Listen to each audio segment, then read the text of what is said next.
Okay, so I was asked to give a talk reviewing the field, essentially. And given the focus of this conference, which is on depolarization, I thought I would break it into three. I thought I would break it into three sort of segments. So my talk is going to begin by just describing the evidence on the extent of affective polarization, and I have to admit immediately that this will be a US-centric talk. As Aaron's pointed out, the distinction between the two-party and the multi-party case is a profound distinction for measurement purposes, and indeed, there's a lot of really important work being done now by Marcus Wagner and others on operationalizing the concept in this more complex European multi-party context. I'll make some reference to it, but again, I just want to sort of get ahead of time saying that most of the evidence I'm going to present is based on the US case. So after talking about the evidence and the extent of polarization, I then want to move on to the question of causation.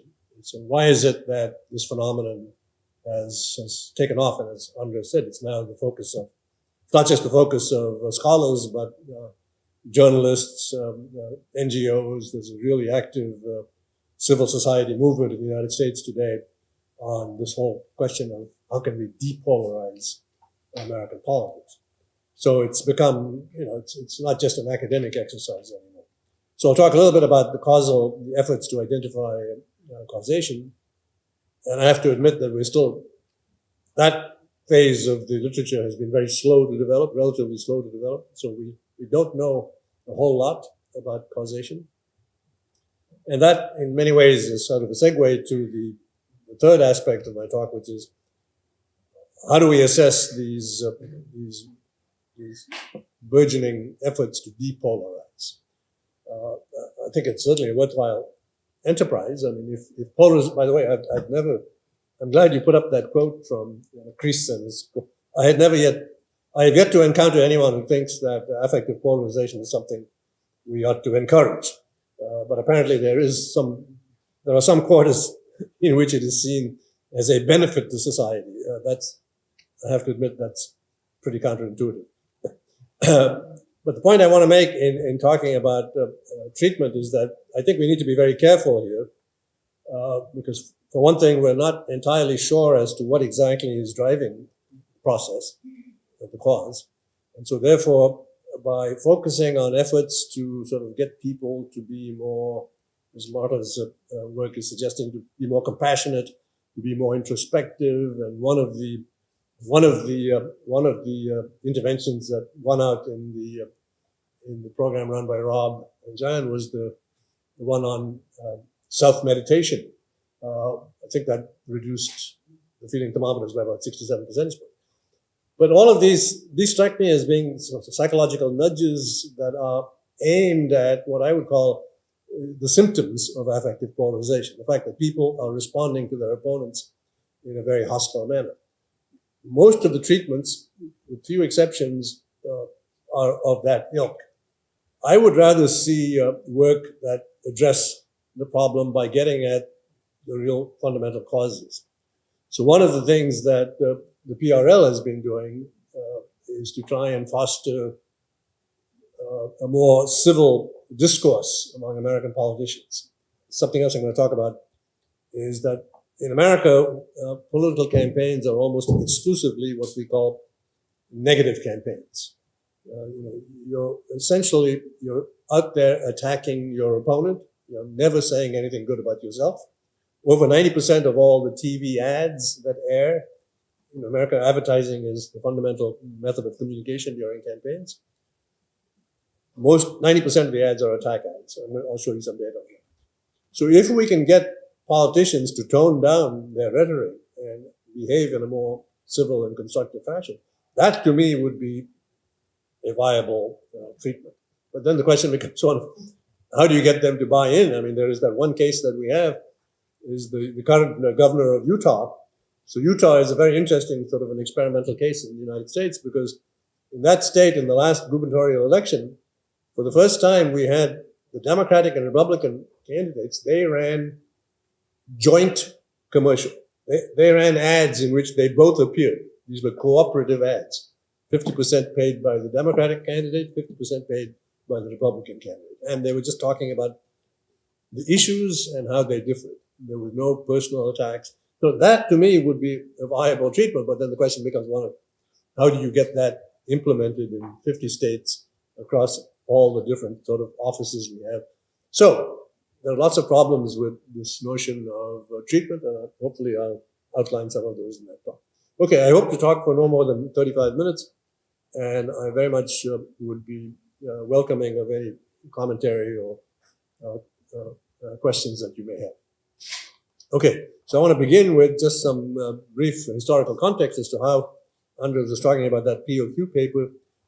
And the reason, initially, when you look at the history of polarization research as it applies to the mass public, almost all of it prior to this century was on the question of ideological divergence. Democrats and Republicans becoming more different on the issue space. Liberal versus conservative, or how do you, any issue you can name on immigration, abortion, climate change, are they taking positions that are divergent? There was a very famous report written by the American Political Science Association around the mid-1950s, in which a blue ribbon commission of political scientists said that American political parties were irresponsible. They were irresponsible because they were essentially converging on the center. There was no difference between the Democrats and the Republicans on anything. In 1952, the Democrats and the Republicans, they both wanted Dwight Eisenhower to be their candidate. They both wanted the same candidate to run, just to put the name Democrat after his name. And that was condemned by this Blue Ribbon Commission of Political Scientists. What they were arguing for was a more polarized party system in which you had some kind of ideological choice being offered to the electorate. Well, today, we have it in spades. At any rate, that's where this research on mass polarization began, focusing on this question of are Democrats and Republicans really, do they have different belief systems, different policy preferences? And what the work found was that essentially at the elite level, if you look at the way congressmen vote, if you look at the voting behavior of Democrats and Republicans in the US Congress, or the state legislatures, if you look at the party platforms, and there are even, my good friend Alan Abramowitz pioneered in doing a series of studies of delegates. We have these nominating conventions every 4 years where the delegates go there and they actually vote for the presidential candidates. Abramowitz and his colleague Ron Rappaport surveyed the people who were going to these nominating conventions. These are super activists. And they found that these people were polarized. So at the elite level, there was a lot of ideological polarization. But the puzzle was, again, my Stanford colleague, Mo Fiorina, is the one who has done the most important work on this. He has documented, Fiorina, that over the last 50 years, most Americans are still pretty much at the center of any of the issue spaces you can think of. So if you look at immigration, if you look at abortion, even though the congressmen and the representatives are way out on the left and the right, ordinary citizens are not extreme. And so there's this disconnect between elites and the public. And that really is what gave rise to this. So my thinking was ideological polarization seems to be a dead end because we've got this, it doesn't seem to make sense that you've got elites that are super polarized and the mass public that is not. And there are good explanations for why there is this disconnect. I don't want to get into that. Primary elections, campaign finance, the influence of big donors, et cetera, et cetera.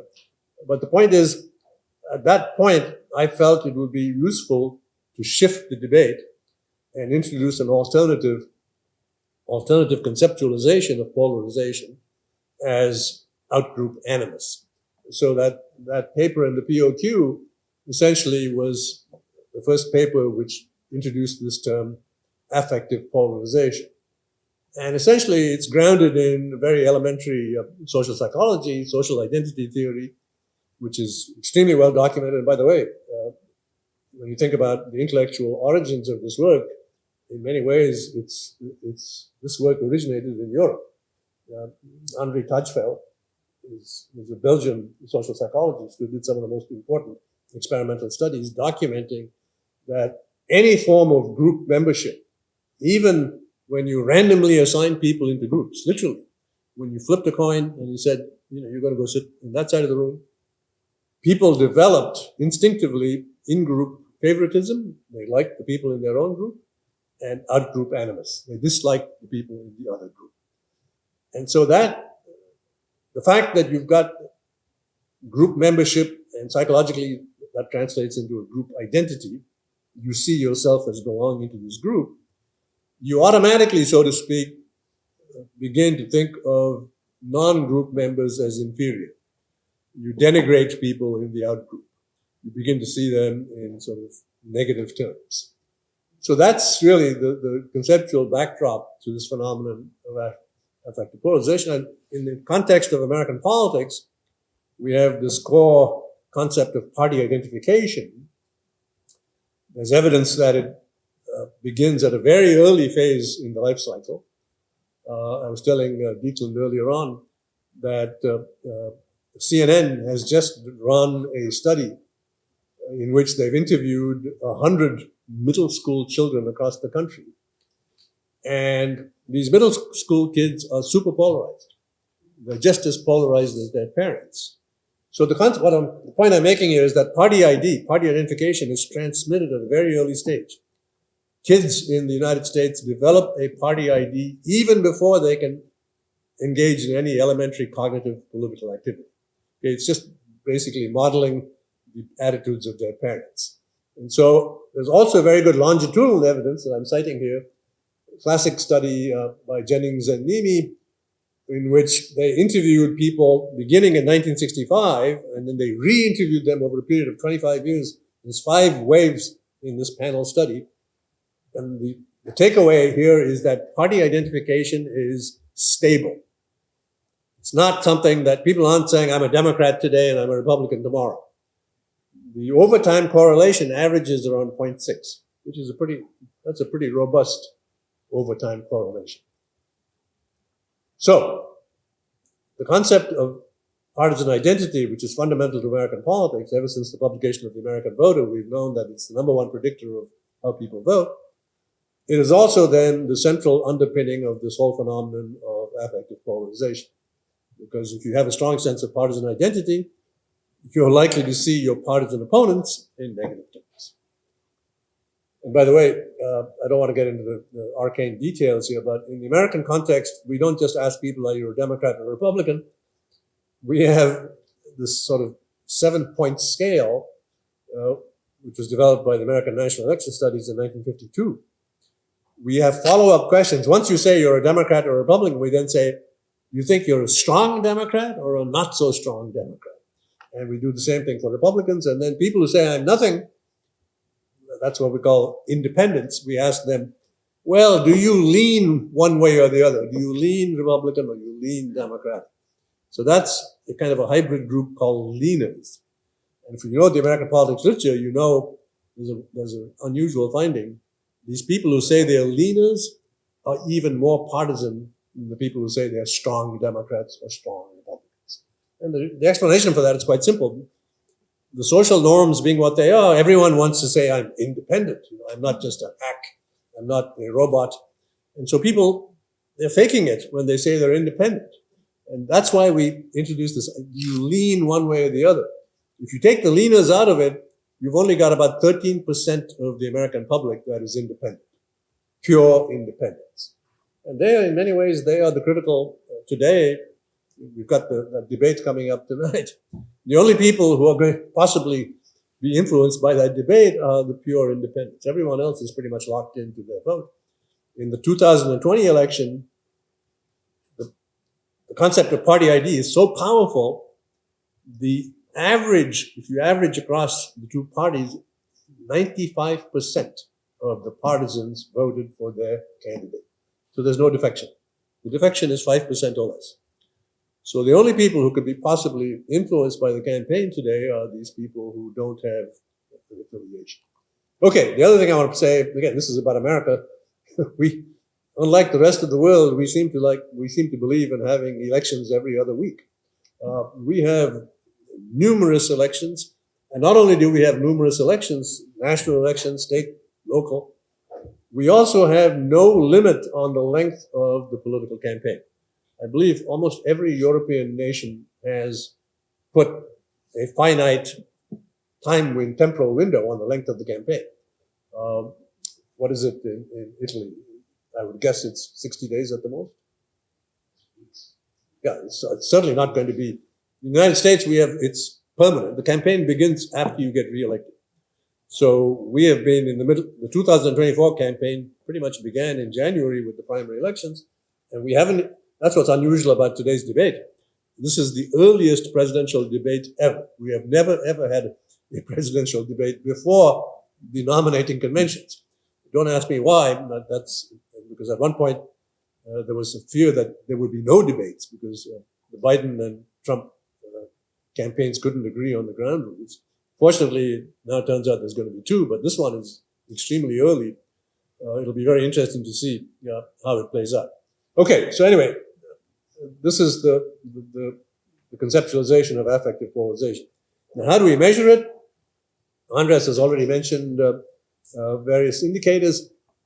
Survey measures about party animus, the standard feeling thermometer, which is in that POQ paper, which was developed by the American National Election Study. I've got a slide coming up on that. Any other number, we have ratings of how do you rate the candidates in terms of intelligence, honesty, how do you rate supporters of the party, etc., etc. Measures of social distance. The most well-known, of course, comes from the Armin and Werber study, the civic culture, which again is a cross-national study. And that study introduced this question on how would you feel if your son or daughter were to marry a supporter of party X. So in the United States, it turns out now there's a considerable distaste at inter-party marriage. And not only that, there's also very little inter-party marriage. We'll talk about that as well.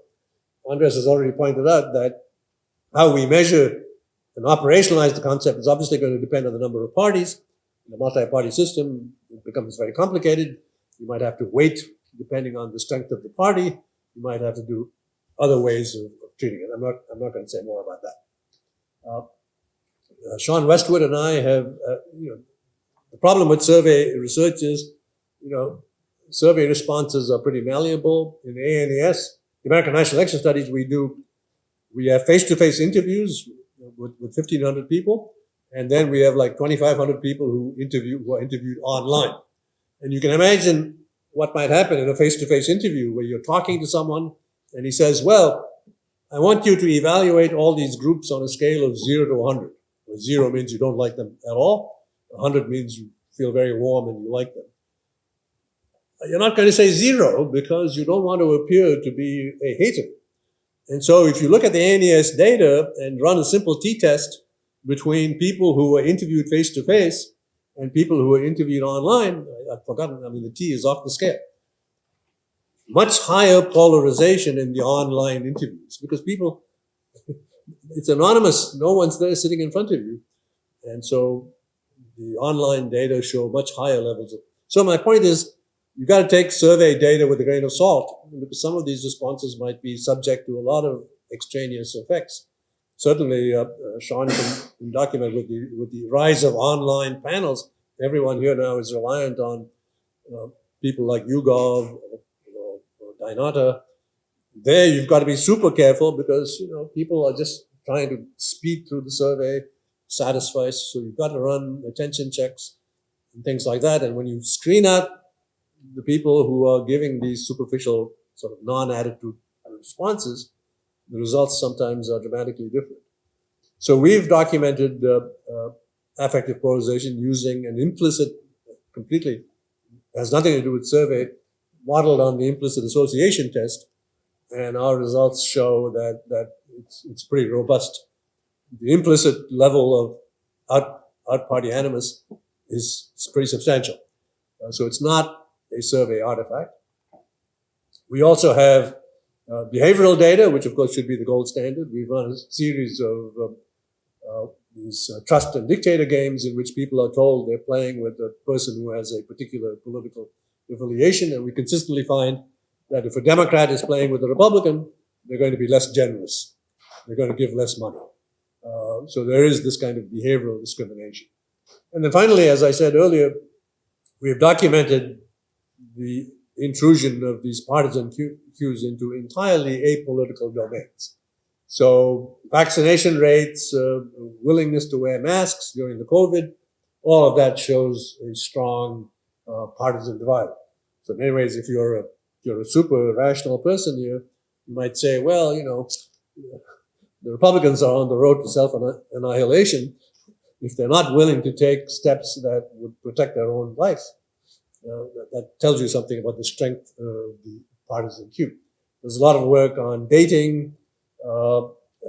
Steve Nicholson, who used to teach at UC Merced, right next door to Stanford, has, I don't know if you've seen his paper, he has this he gives people faces and asks them to rate how attractive are these faces. And the faces are all calibrated to be like evenly. And then he tells them, oh, this face is a person who's a Democrat, and this face is a person who's a Republican.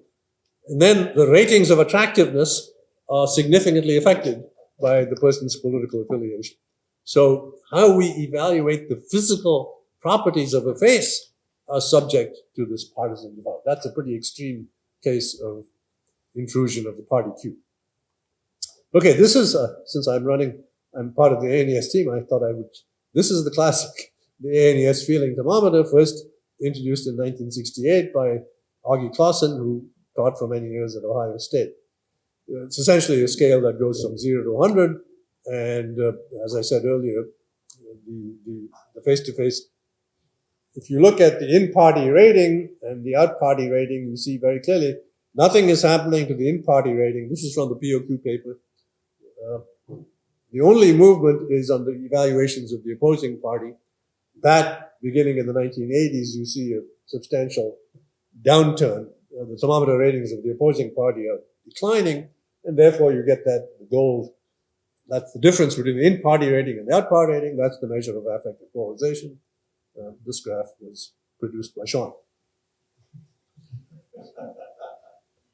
Now, the question that's often asked is, well, you're asking about parties. What about if you asked about the candidates? After all, that's the more direct measure. So if you look at the candidate data from the ANES, it's pretty much identical. It doesn't matter whether you look at the parties or you look at the politicians or whether you're supporters of the party, it's all the same. I was telling Dieter earlier on, if you look at the percentage of people who are giving scores of 0, that's the lowest possible score. That, as you can see, there's been a very dramatic increase post-2000 in the percentage of people. This is really an interesting problem for survey research, that so many people are now rating the opposing party at 0.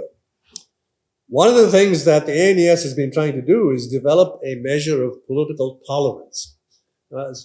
Those of you who are familiar with the tolerance literature know that one of the ways that you measure tolerance is you identify the least liked group. And then once you've identified the least liked group, then you can say, well, should a member of that group be allowed to make a speech in the local high school? Should a member of that group be, so on and so forth. That's how tolerance is classically measured in the American context.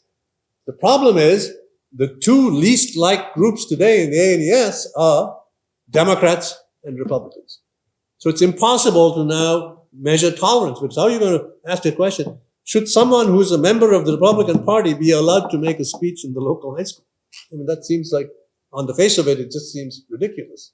So we've been unable. So basically, in the ANES, in the upcoming cycle, we're trying to use proxies. We're saying, people who support Black Lives Matter. Or we're trying to use sort of proxies for the parties when we measure tolerance. So it's sort of an interesting anecdote. The fact of the matter is, the opposing party thermometer rating is the lowest. We have like 30, in the ANES, we have like 30 feeling thermometers. Muslims, atheists, gay people, all kinds of outgroups. There is no group that has a lower score than the opposing party. Okay? That's just a fact.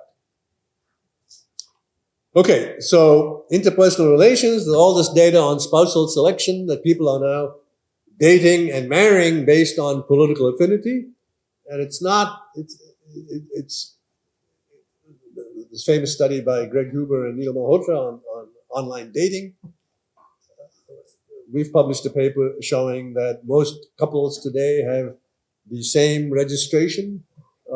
So essentially you've got homophily in interpersonal relations, and that explains why kids are now as polarized as ever, because the family is essentially now politically homogeneous. Okay, these are just some results from these games that Sean and I have run. You can see there's a consistent penalty of about $1.50 or more or higher in both versions. The dictator game is just a one-shot game where you make a donation. The plus game, there's some reciprocity, because the person who's got the initial donation is then granted an additional sum by the researcher. He can send some back to player one. And in both forms of the game, we get this clear evidence of out-party discrimination. Okay, other spillovers, again, from the paper that Sean and I wrote. We gave people resumes of high school kids and asked them to evaluate these kids for college scholarships, and we found that political affiliation trumped various other sort of academic credentials. So in general, there's no shortage. I'm just going to gloss over this. It's all making the same point. Vaccination rates, all of it is showing that the party queue is now very powerful in the non-political domain. This is one would hope that this does not spread to the European context. We now have, rampant misinformation in American politics. Approximately 60% of the Republican Party still believe that Donald Trump won the 2020 election. You can see from this, these are just representative. Republicans are now massively more misinformed than Democrats, for the primary reason that Republican elites are the primary source of misinformation. I would wager that if you had Democratic elites also inclined to spew misinformation, you'd get exactly the opposite pattern. And in fact, increasingly, we're seeing some evidence that the Democrats are sort of exaggerating the extent of Trump's illegal activities.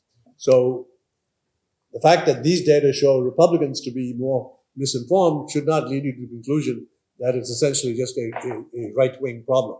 There could also be misinformation on the left. Okay, explanations. The first explanation in the context of American politics is what we call sorting. Sorting is simply this argument that the political cleavage is now reinforcing all kinds of other cleavages, the racial cleavage, the gender cleavage, the socioeconomic status cleavage. So the Democrats today are non-white, they're female, they live in big cities, they're not religious, and they tend to be young, so on and so forth. So you've got sort of, instead of cross-cutting cleavage, you've got this classic pattern of reinforcing cleavages. And we know that that tends to strengthen political identity. There's also the idea that partisanship and ideology in America are now highly correlated. To be a Democrat means you're liberal, to be a Republican means you're conservative. So basically, you've got the strengthened sense of partisan identity. Okay, so that's the first explanation. This is an interesting trend. If you look at families, compare the 1965 study that I mentioned, which tracked both spouses, you can see that over the last 40, 50 years, significant increase in spousal agreement. Household homophily has increased quite dramatically. Now, I wanted to include this slide because it's somewhat amusing, and also because it ties in with the focus of this conference. So here's some data on, so the few, again, on the left-hand side, we have a handful of households where you have a Democrat and a Republican living together. And if you look at the feeling thermometer evaluation, you can see the out party, when Republicans' ratings of Clinton, you can see it's like 42, and Democrats' rating of Trump is like around 30. That, by today's standards, that's pretty weak polarization. But on the other side are the people, that's 85% of the current population, where both adults in the household are living, both households, adults living together, have the same registration. Look at the out party rating there. So my point here, I mean, if you really want to fix the problem of affective polarization, it's pretty simple. Sleeping with the opposing party, that's the treatment. And it's not just a statistically significant treatment, but this will actually fix the problem. You're actually going to move people from being polarized to being non-polarized. This is going to come up later. So I know. So that's if you want to, but if you want to work on a treatment, this would be the way. I would prefer something that gets at the actual causal dynamics rather than the. Okay, I'm getting ahead of myself. The second explanation is media bubbles or echo chambers. You know, I'm old enough, and Elizabeth, I'm with you. In the 1970s, you know, we all watched the same news shows. There were 3 networks. 80% of the adult population watched those 3 networks. Everyone got the same news. It was an information commons. Today, it's just the opposite. You've got post-internet, you've got a high-choice media environment. And on top of that, the American journalistic paradigm has been fundamentally altered. It's no longer objective journalism where you've got point-counterpoint reporting. But now we've got reporting that is partisan. It's basically commentary. You've got Fox News on the right, MSNBC on the left, and any number of online news sites, and they're all just promoting a particular point of view. So with that, you can see that partisans today, if you're a Democrat, you're not going to watch Fox News. If you're a Republican, you've got good, very good. In the aftermath of today's debate, I can bet you there's going to be a huge Republican audience tuning into Fox News for the immediate post-debate analysis. So that's, it seems to me, the development of cable TV in the United States in particular gave rise to this shift. And Ruckman and Kalla have recently published a paper documenting this phenomenon of selective exposure. Selective exposure meaning that partisans will gravitate to news sources that promote their partisan affiliation. So there's also good experimental evidence. There are these so-called deprivation studies where people are paid to stop watching a particular outlet, and then in the aftermath of that, the researchers show that there's been some kind of depolarization. Social media, particularly the studies, the deprivation studies that are targeting social media, Facebook and YouTube in particular, surprisingly, they have shown mixed results, that they're not getting people to shut off their social media account does not necessarily produce a depolarizing result. And then finally, there's some evidence on web browsing, also this phenomenon of selective exposure. For many years, I found it quite surprising that the academic literature was suggesting that no, there's no selective exposure. Democrats and Republicans are sort of consuming the same media diet. Problem with that literature, however, was that these web browsing studies were not excluding these giant portal sites like Yahoo and MSN. And, these are not news-producing sites, and so you're contaminating the data by including them. Justin Grimmer, Matt Tyler, and I have a paper where we look exclusively at news sites, sites that are in the business of producing news. And when you restrict the data to news sites, you get exactly what you would expect. Democrats and Republicans are going to different sites. So the original verdict of these web browsing studies, I'm afraid, was just plain wrong. Okay, finally, the third and my favorite explanation is, as I said earlier, the prominence of negative campaigning. So this is a compilation by the Wesleyan group that tracks ads. The black bar is ads that are exclusively 100% of the content of the ad is attacking the opponent. The gray bar is what we call contrast. That's a euphemism where people say 80% is attack and 20% is promotional. So it's essentially, candidates who don't want to be said, you're just running attack ads. They say, well, no, I'm actually comparing myself to my opponent. And the white, the purely positive, where you only say good things about yourself, as you can see, it's a tiny fraction of the campaign budget. So if you look at battleground states, this is from the PRL data. If you look at that, the northwest quadrant there, if you look at those states that this is the y-axis is the feeling thermometer differential. The highest level of affective polarization is observed in states like Michigan, Wisconsin, Pennsylvania. These are the states where the presidential campaign is the loudest, which certainly would suggest that exposure to the campaign is contributing to affective polarization. Okay, so I'm going to close by this discussion, this whole talk about proposed treatments. As I said earlier, there's a lot of interest now. Millions of dollars are being poured into this effort, strengthening democracy challenge that was run out of Stanford. Had a lot of academics who submitted proposals, and they tested many of these, found that they indeed had depolarizing effects. One of the major emphases of these treatment works is bridging. Bridging meaning facilitating interpersonal contact across party lines. This, of course, is motivated by the classic work, initially motivated by how do we reduce racial prejudice, contact theory.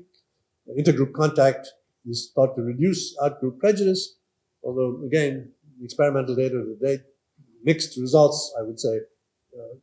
It's not unclear whether bridging is indeed depolarizing.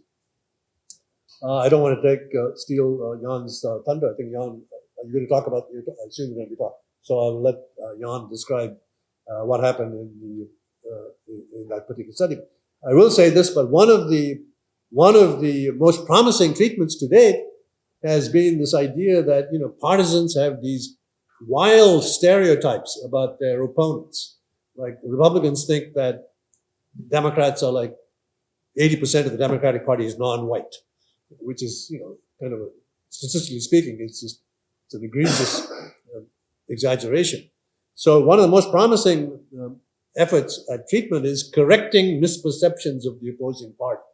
So there's a bunch of papers, and this is not just in the American context, a bunch of papers in a cross-cultural context showing that when you give partisans accurate information about the makeup of the opposing party, it depolarizes.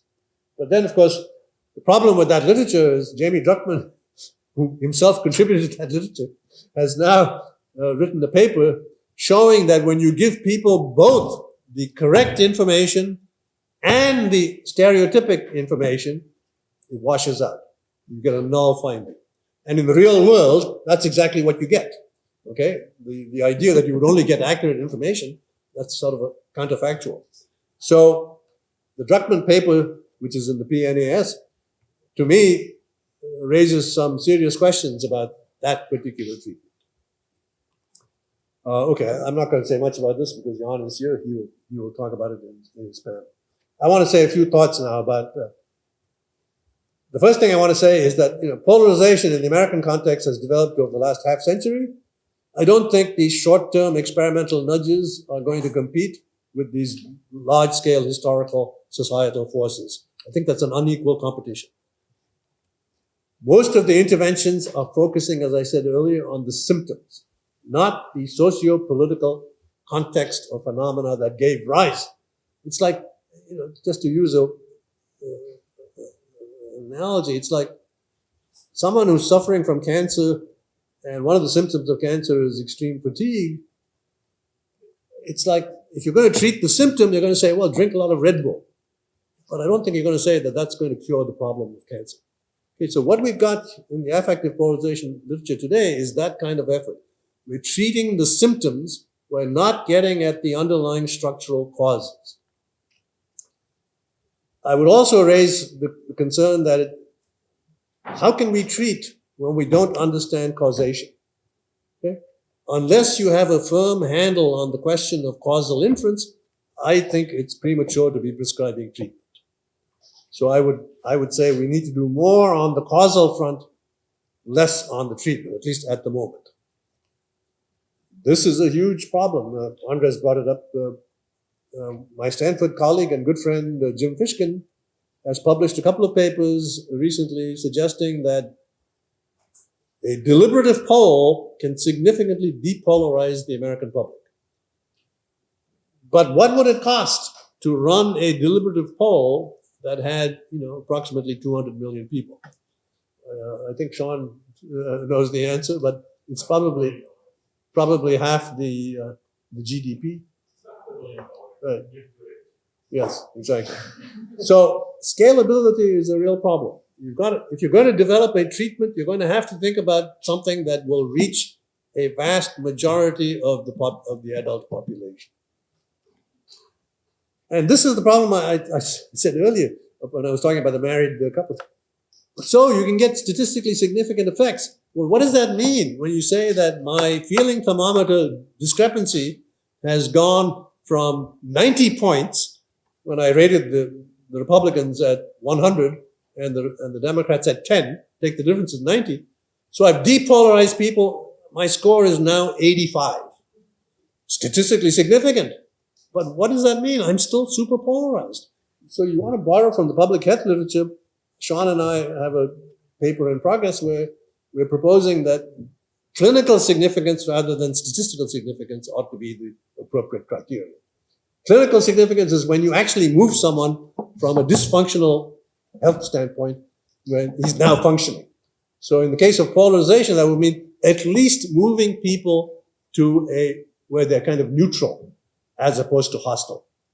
Okay, we don't expect you to move them into loving their opponent, but maybe you can move them into where they're agnostic or ambivalent. So that to me is, again, there's not too many treatments out there that come close to approximating the clinical significance criteria. Okay, then this is my last slide.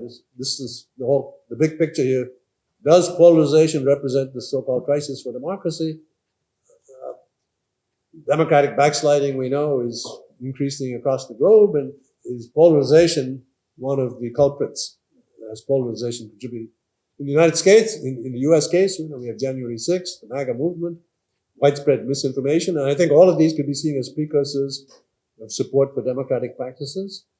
But to date, I think we don't, I'm going to come back, but only weak evidence to date that partisan animus directly causes support for anti-democratic norms. Again, the Brockman, Kalla, and Westwood paper is probably the most compelling evidence on this score. There's a quote from that paper. But the point I want to return to is in the first bullet here. I think this point about electoral accountability is really important.